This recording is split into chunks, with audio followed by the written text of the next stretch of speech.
처음 나오신 분들을 제외하고 조금이라도 다니셨다면 오늘 본문은 되게 익숙하실 겁니다. 예수님이 밤새 그물을 던졌는데 물고기 한 마리 잡지 못한 베드로와 안드레에게 찾아오시죠. 그들은 그물을 씻고 있었습니다.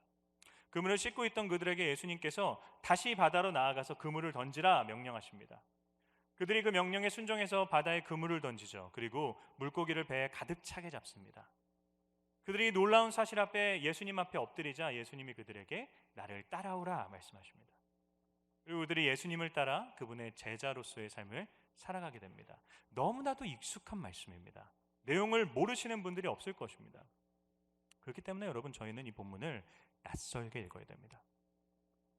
마치 처음 읽는 것처럼 꼼꼼하게 살펴봐야만 합니다. 그러기 위해 저는 성도님들에게 이 본문에 대한 두 가지의 질문을 좀 드리고자 합니다.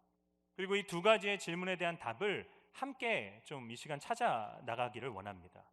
첫 번째 질문은요, 왜 예수님께서 베드로와 안드레를 제자로 부르셨는가입니다. 여러분, 이미 당시에는 예수님을 따르던 수많은 사람들이 있었어요. 수많은 무리들이 있었습니다. 그런데 왜 예수님께서 자신을 따르던 무리들을 제자로 부르지 않으시고요, 굳이 물고기를 잡고 그물을 닦고 있던 베드로와 안드레를 제자로 부르신 걸까요? 여러분, 이것은 예수님의 관점에서 오늘 본문을 살펴보는 것이다 라고 할 수 있습니다. 두 번째 질문은요, 왜 제자들이 자신의 모든 것을 내어던지고 예수님을 따랐는가 하는 것입니다. 자신의 모든 것을 다 내어던지고 예수님을 따르는 삶은 결코 쉽지 않습니다. 그런데 어떻게 제자들이 모든 것을 내어던지고 주님을 따를 수 있었을까요? 이것은 제자들의 입장에서 오늘 본문 말씀을 살펴보는 것입니다. 두 가지의 질문입니다. 왜 예수님께서 베드로와 안드레를 제자로 부르셨는가? 두 번째는 왜 그들이 예수님의 부르심 앞에 모든 것을 내어던지고 예수님을 쫓았는가입니다. 오늘 너무나도 익숙한 본문이지만 이 두 가지 질문에 대한 답을 찾아 나가는 과정 가운데서 전에 없었던 새로운 은혜를 하나님께서 허락해 주시기를 주님의 이름으로 축원합니다. 자, 첫 번째 질문부터 한번 살펴볼까요? 왜 예수님께서 많은 무리들 중에서 베드로와 안드레를 꼭 집어서 제자로 부르신 걸까요? 여러분, 이걸 이해하기 위해서는요, 저와 여러분이 이 본문을 읽을 때마다 가지고 있었던 잘못된 선지식, 선이해 한 가지를 먼저 제거해야 됩니다. 그 잘못된 선입견이 어떤 것입니까? 바로 오늘 본문의 사건이 예수님과 제자들과의 첫 번째 만남이다라고 생각하는 것입니다. 저희는 흔히 이때 예수님과 제자들이 처음 만났다라는 생각을 쉽게 합니다. 그러나 실제로 오늘 본문의 사건은 예수님과 제자들의 처음 만난 사건이 아닙니다. 예수님과 제자들이 처음 만난 장소는요, 오늘 본문의 배경이 되는 갈릴리 지방이 아니라 저 밑에 있는 유대 지방입니다.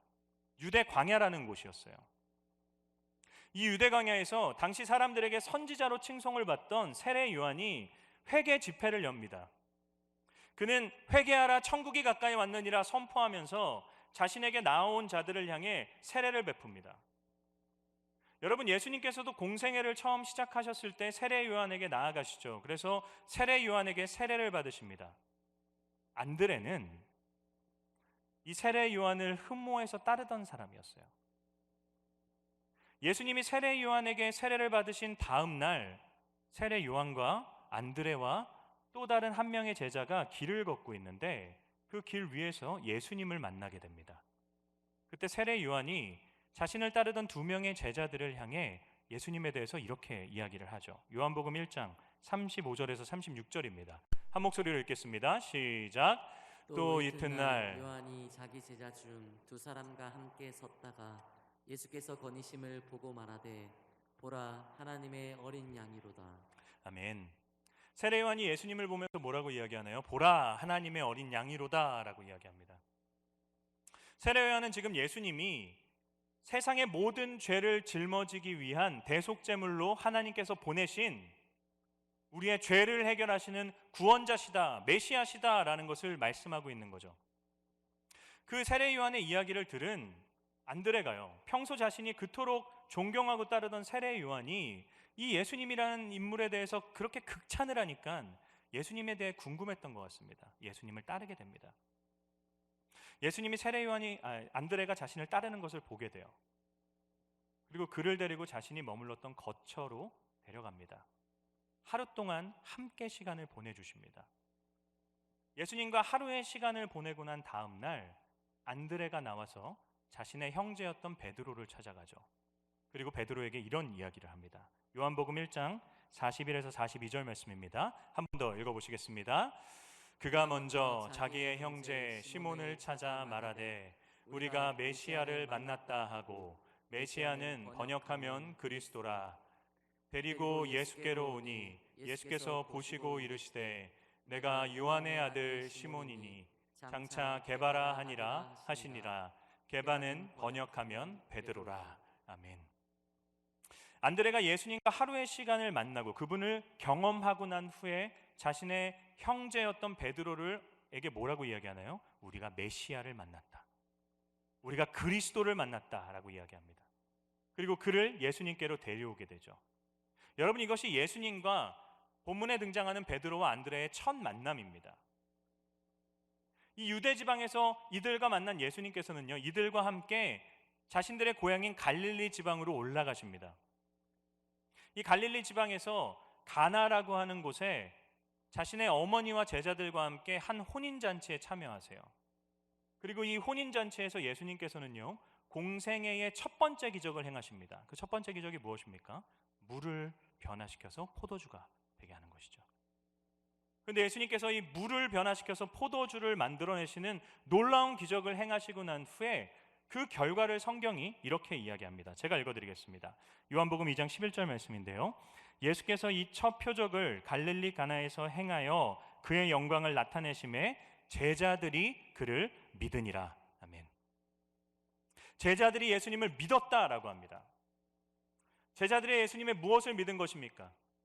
그분이 메시아다라는 생각은 했는데 정말 메시아로 믿지는 않은 거죠. 그런데 물을 포도주로 변화시키는 그 놀라운 기적을 행하시는 분이다라는 것을 보고 난 후에 비로소 그들이 예수님이 그리스도시구나, 예수님이 메시아시구나 라는 것을 믿었다라고 하는 것이죠.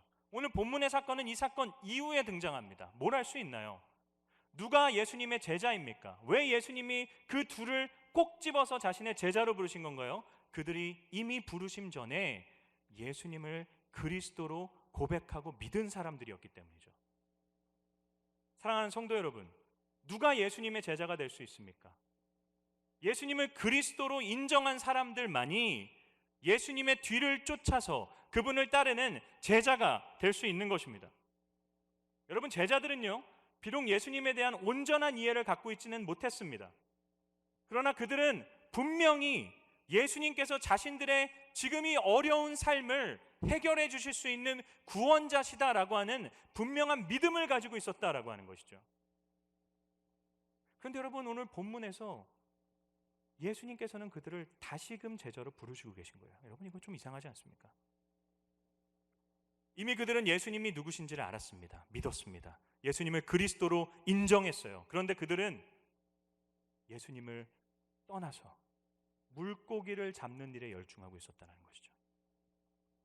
예수님의 그리스도 되심을 인정했습니다. 예수님을 만났습니다. 그러나 그럼에도 자신들의 삶은 예수님을 만나기 전의 삶과 전혀 바뀐 것이 없는 것입니다.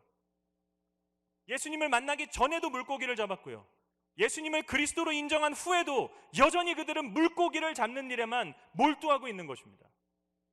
사랑하는 성도 여러분, 이 제자들의 모습이 딱 저와 여러분의 모습이 아닌가요?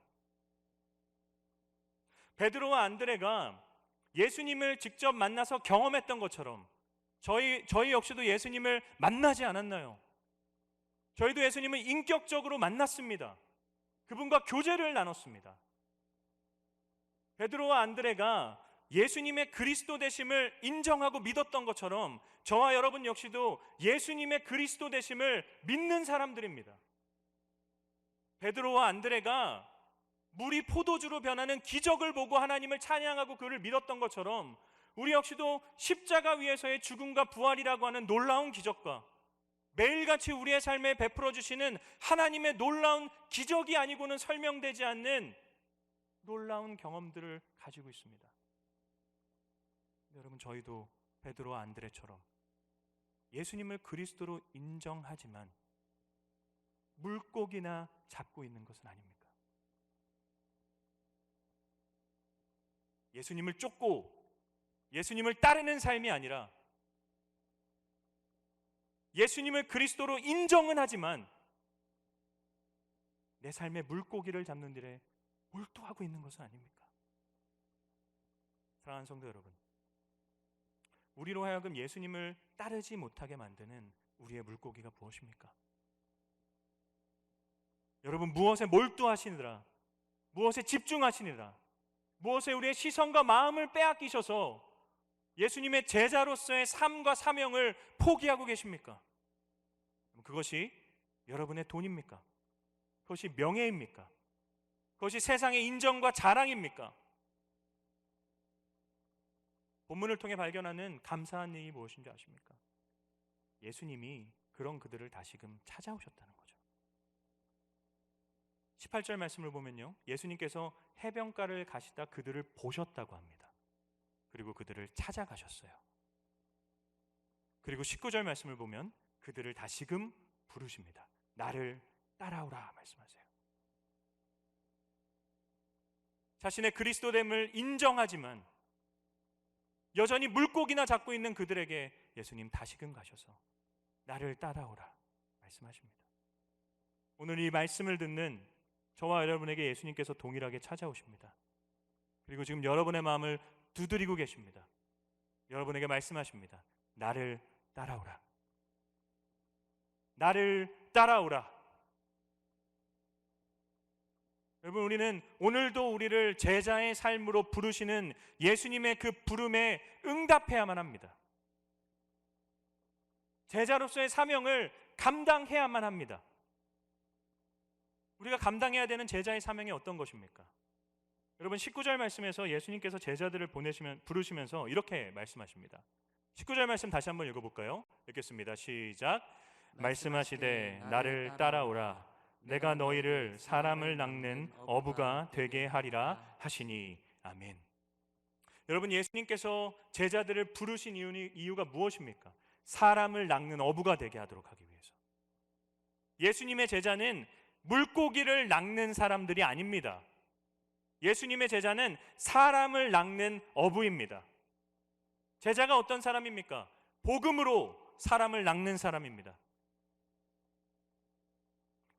우리가 살아가고 있는 삶의 일상에서, 내가 사는 가정에서, 내가 다니는 직장에서, 내가 만나는 사람들과의 모임과 관계 속에서 예수 그리스도의 십자가의 복음을 아직까지 알지 못하는 자들에게 그 복음을 전하여 그를 예수께로 돌이키게 하는 사람, 복음으로 사람을 낚는 사람, 그것이 우리가 감당해야 되는 제자로서의 사명입니다.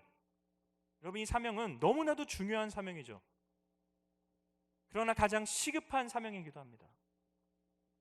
사랑하는 성도 여러분, 여러분이 사랑하는 사람들 중에 아직까지 복음을 듣지 못한 분들이 누구십니까? 여러분의 가족입니까?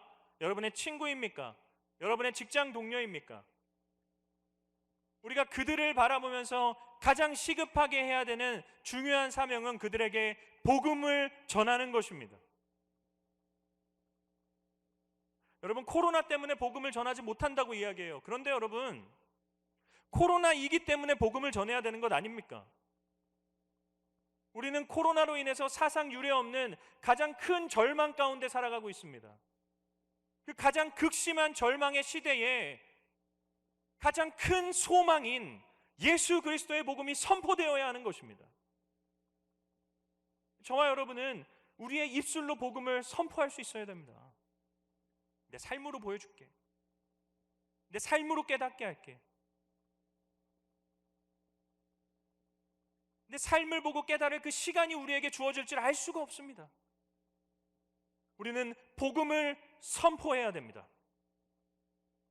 하나님은 여전히 우리의 복음의 선포를 통해 일하시는 분이십니다. 우리가 해야 되는 것이 무엇입니까?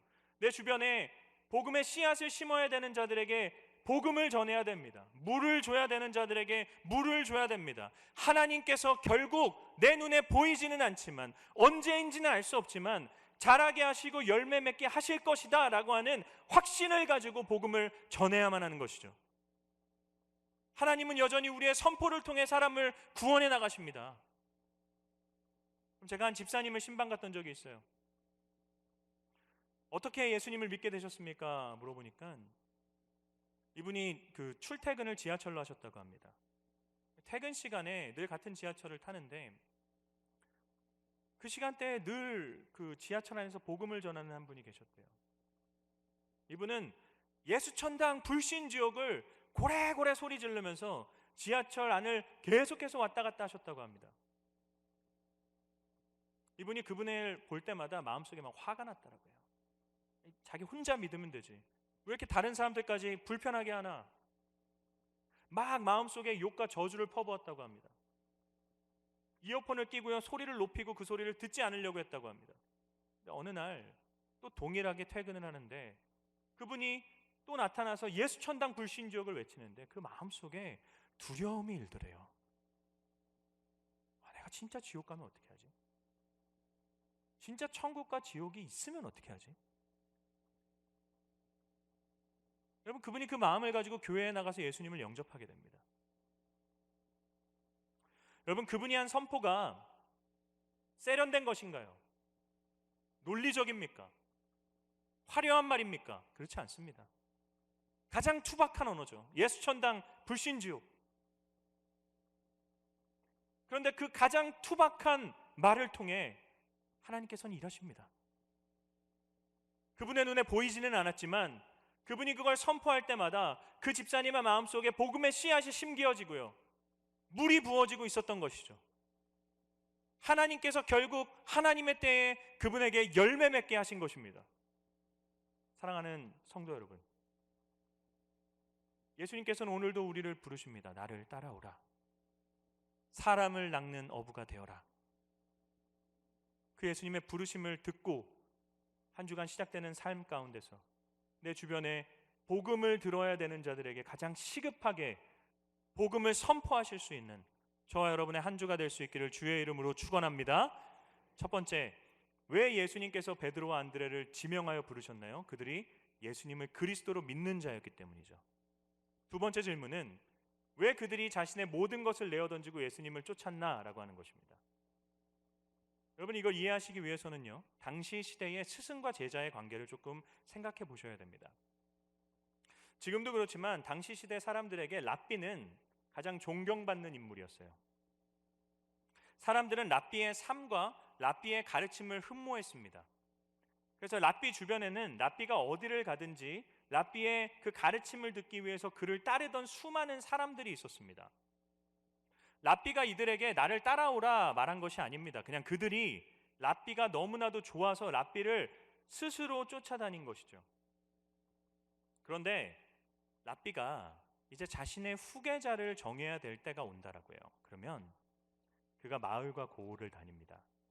그러면서 나이가 어리고요, 그러나 학식과 능력을 갖추고 있는 사람을 선택해요. 그리고 그에게 가서 나를 따라오라라고 합니다. 그럼 그가 랍비를 따라서 여행을 온 지방으로 다니게 돼요.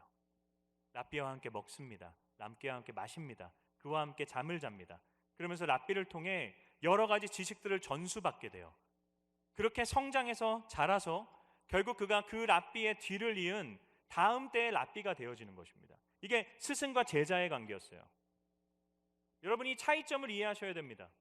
한쪽에는요, 랍비를 좋아해서 랍비가 부르지 않았음에도 랍비를 쫓아다니던 무리들이 있던 거고요, 다른 한쪽에는 랍비가 분명한 자격과 조건을 갖추고 있는 자를 부르는 부르심이 있습니다. 예수님은요, 당시의 랍비였습니다. 가장 떠오르던 스승이었어요. 사람들은 예수님을 향해 선생님이요 라고 부릅니다. 랍비요 라고 부릅니다. 예수님의 주변에도요, 이 본문을 그대로 기록한 누가복음 말씀을 보게 되면 수많은 무리들이 있었습니다. 예수님의 말씀을 듣기 위해 예수님을 따라왔던 사람들이에요. 예수님이 그들에게 나를 따르라 라고 말씀하신 것이 아닙니다. 그런데 갈릴리 해변을 거니시다가 예수님께서 그물을 닦고 있던 베드로와 안드레를 향해 나를 따라오라 말씀하십니다. 베드로와 안드레가 그만한 자격과 조건을 갖췄을까요? 그렇지 않습니다. 그들은 이미 랍비의 제자가 될 만한 나이를 지난 사람들이었습니다. 예수님은 나를 따라오라 말씀하세요. 예수님의 이 부르심은요, 그 자리에 있던 모든 사람들이 부러워할 만한 부르심이었습니다. 예수님의 이 제자로서 나를 따라오라라고 하는 부르심은 가장 영광스러운 부르심이었고요, 그들이 그 모든 것을 다 내어 던지고 쫓아도 될 만큼 가장 가치 있는 부르심이었습니다. 사랑하는 성도 여러분, 저와 여러분이 가장 먼저 정립해야 되는 것은요, 재정립해야 되는 것은 예수님의 제자로서 그분을 따르는 삶이 얼마나 가치 있는 삶일지를 다시 생각해 봐야 됩니다. 제자됨의 가치를 재정립해야 돼요. 왜 그렇습니까? 저와 여러분은 늘 더 가치 있는 것을 위해서 덜 가치 있는 것을 포기하는 사람들이기 때문이죠. 우리가 정말 예수님의 제자로 그분의 뒤를 쫓는 삶을 가장 가치 있는 삶으로, 가장 영광스러운 것으로 여기고 있습니까? 여러분, 물론 예수님의 뒤를 쫓는 것은 쉬운 일이 아니죠. 예수님께서도 단 한 번도 쉽다라고 말씀하신 적이 없습니다. 좁은 길이고 자기 십자가를 짊어지고 따라와야 되는 길이다 말씀하셨어요. 힘든 길입니다. 그러나 가장 가치 있는 길입니다. 예수님의 제자로서 평생을 그분을 쫓는 삶을 살았던, 제자를 삼는 일에 자신을 헌신했던 사도 바울이 자신의 제자였던 디모데에게 이런 얘기를 합니다. 디모데전서 4장 7에서 8절 말씀입니다. 함께 읽어보겠습니다. 시작. 나는 나는 선한 싸움을 싸우고 나의 달려갈 길을 마치고 믿음을 지켰으니 이제후로는 나를 위하여 의의 면류관이 예배되었으므로 주 곧 의로우신 재판장이 그날에 내게 주실 것이며 내게만 아니라 주의 나타나심을 사모하는 모든 자에게도니라. 아멘. 여러분, 사도 바울이 뭐라고 얘기하나? 나는 달려갈 길을 다 달려갔다. 나는 믿음의 선한 싸움을 싸웠다. 그 길 가운데서 나는 내 믿음을 지켰다. 사도 바울은 자랑할 것이 많고요, 가치 있게 여길 만한 것이 많은 사람이었습니다. 예수님을 만나고 예수님을 알게 되고 그분을 쫓는 삶을 살 때 그는 그것 외에 자신에게 있는 모든 가치 있는 것들은 다 배설물과 같다라고 얘기했습니다. 아무런 가치가 없다라고 얘기했어요. 누가 봐도 세상 사람들이 탐낼 만한 가치 있는 것들이었는데 사도 바울은 어떻게 그것들이 배설물이고 예수를 쫓는 삶만이 가장 가치 있는 삶이다라고 얘기할 수 있었을까요? 바울은 이제 후로는 이 고백을 믿었던 사람이기 때문입니다. 사도 바울은 영원을 바라봤던 사람이에요. 그는 이 땅에서의 가치만을 가장 궁극적인 가치로 여기지 않았던 사람입니다. 그는 이 땅에서 내가 다른 박질하고 최선을 다해서 살아갈 때 그 삶이 끝나고 난 후에 이제 후로는의 삶이 있다는 것을 분명히 인식했던 사람입니다. 의의 면류관을 들고 자신을 기다리고 계신 예수 그리스도께서 계시다는 사실을 믿었던 사람이에요. 사랑하는 성도 여러분, 이 세상에서 우리가 만들어내고 얻어낸 것들은요, 그것이 아무리 대단하고 멋진 것이다라고 하더라도 이 세상에서 끝이 납니다. 그런데 예수님의 제자로서 그분의 뒤를 쫓으며 복음을 전하고 사람을 제자 삼는 이 사명은 영원합니다. 영원에까지 영향을 미치는 일입니다. 그래서 여러분, 예수님의 제자가 된다는 것은 가장 가치 있는 일입니다. 여러분, 얼마나 예수님의 제자로서 살아가는 삶을 가치 있게 여기고 계십니까? 예수님께서 오늘도 우리를 부르십니다. 나를 따라오라. 나의 제자로서의 삶을 살아가라. 한 주간 이제 우리는 다시 세상으로 나아갑니다. 교회 안에서만 제자가 아니라 세상 가운데서 복음을 전하고 복음으로 사람을 낚는 일에 가장 큰 가치를 둘 수 있는 저와 여러분이 될 수 있기를 우리 주님의 이름으로 축원합니다. 말씀을 마무리하겠습니다. 여러분, 예수님께서는요, 저와 여러분을 구원하는 일을 가장 가치 있는 일로 여기셨어요. 그래서 가장 가치 없는 십자가에 자신의 목숨을 내어주셨습니다. 부활하시고 난 후에 그분이 우리에게 이렇게 말씀하시죠. 아버지께서 나를 보내신 것처럼 나도 너희를 보내노라. 이제 우리는 세상으로 보냄받은 제자들이 되어집니다. 한 주간 다음 주에 다시 주님 앞에 서기 전까지 내 삶 가운데서 오늘 들은 이 복음의 메시지를 누군가에게 선포하며 주의 은혜를 구하며 나아올 수 있기를 우리 주님의 이름으로 간절히 소망합니다.